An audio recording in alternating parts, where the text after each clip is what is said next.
set your out of office reply when you're getting ready to either be out of the office for the day or take that vacation you've been looking forward to.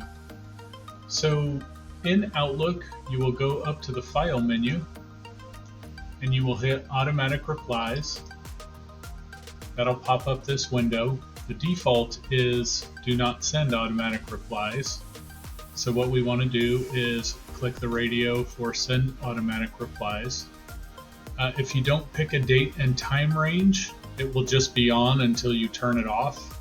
But if you pick a date and time range, it goes back to the last hour that just passed, and the default is 24 hours. Sometimes I set these when I am done for the day and I want to let a client know that if they email me directly that I'm out of the office for the day and where to get help. So my out of office reply reflects that, lets them know that I'm out for the day and the way to get a hold of the help desk if I'm unavailable. There are two different tabs here.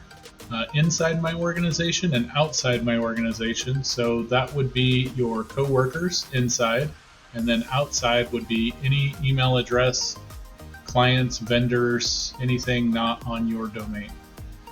I currently have mine set for the same message for both. I'm going to hit OK here. This is going to turn automatic replies on. So if anybody sends me an email between right now and the next day at 3 in the morning, they will get my out of office reply. And then when I come in the next day, it will be turned off. Obviously, if you're out of town for like a week, you're going to want to adjust those dates and times accordingly. And that's how easy it is to set your out of office reply.